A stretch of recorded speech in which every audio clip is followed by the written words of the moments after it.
So we've been here on the homestead about a year. Haven't been able to do everything we wanted to, but we've done quite a bit. We've planted fruit trees. We've started a raised bed garden over here between the pool and the pond. The pond is a little bit under an acre total surface area, but pretty shallow over here. And then to the left of the dock, it's supposed to get about 12 feet deep. And then over here on the left, next to the barn, we've got our future chicken coop they left behind for us. We're And future compost site. A little bit. The kids' trampoline's gonna have to move for the chicken area. We're hoping to put in a zip line from this tree to that tree over there. At least the kids are hoping. But as we walk back past the pond here, we started planting quite a few things. We're hoping most of them survive the winter. Right here along the edge of the pond, we got a couple bushes, and this was the goji berry.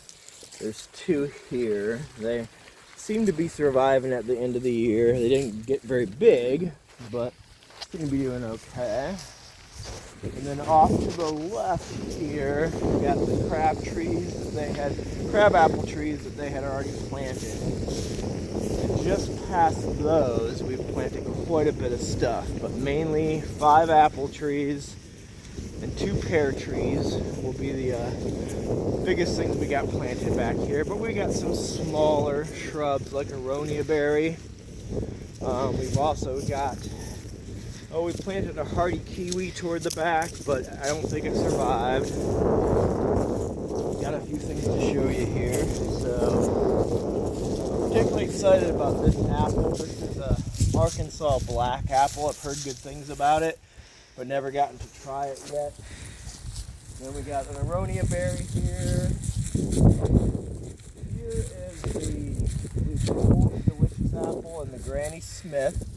We like them, but they're also great pollinators. We've got an asparagus and artichoke bed here, so we'll see if those survived at all. This is going to become where we grow our sweet potatoes. We're going to make a little bit of a raised bed here. And then past this is our summer Rambo apple. This is actually the one that Johnny Appleseed was really fond of. And the one back there is a Wolf River, which is actually one of the biggest apples there is. Sometimes they call it a pie apple because they say you can make a pie out of one apple. It gets so big.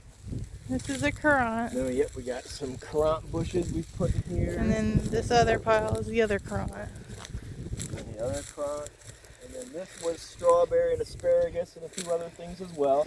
There's some strawberry plants surviving, and I don't see an asparagus popping up yet, but we'll see that.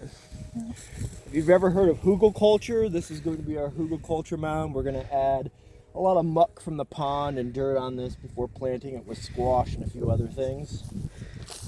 Here we got our 2 pear trees, one there and one there. And this is supposed to be a mulberry bush. It doesn't seem to be doing too well. It got nibbled by deer a little bit, but if the root system's healthy, it may come back.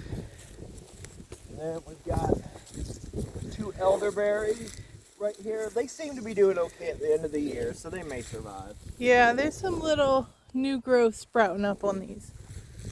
And then this was the potato bed last year. We may replant it with potatoes, but possibly something else. Got a few garlic in there. Yeah. And then now we're coming down a little bit of a slope into the field. But we got a row of raspberries and blackberries here that most of them established themselves pretty well. So they probably got strong root systems and will do well this year. But we got about... See, this is where I was talking. It's green at the bottom. Yeah, we got about 5 different varieties there. And then we won't go way out in the field right now, but we got some nut trees and fruit trees out there. But we're mainly preparing it to extend the orchard and maybe be some pasture for meat chickens or goats in the future. We're unsure if our trees have survived. Yeah, there's hickory, pawpaw, chestnut, pecan, a few different things. And kind of, well, grew melons down and wildflowers down here. Some of our melons did really well last year, so we might try that again in that area. And then working our way up here, this is our mini vineyard. Every blue tube you see there is protecting a grapevine. Some of them are the native Ohio Great Lakes grapes. Some of them are hybrid wine varieties that we got from a vineyard in New York State. And then just past them, there's some of the small blueberry plants. Not much to look at right now. Not much to look at right now. There's a row of lavender. You've probably seen pictures of the deer wandering through this area almost every single day. They hop right over that fence from those woods and come up and nibble our stuff. So we're going to do everything we can to keep them out of here, and hopefully Mabel! our grapes will survive long enough to make some wine next year. And then another small amount of raspberries and blackberries here. The blackberries seemed like they were living at the end, Yeah, it's but hard the to tell. purple and the yellow raspberry seemed like they had both died. So we did buy 2 more yellow raspberries this spring to replace that. Hard And to then I had another berry bush down the slope that was the gummy berry, I believe, and it died pretty quickly. And then this wedge shape of straw, we planted a lot of sunflowers Wildflower. and wildflowers. So that was hopefully a pretty patch of sunflowers and wildflowers this spring. And we'll also be doing quite a few sunflowers in different patches just spread around the property. Lots of different sizes and colors and varieties.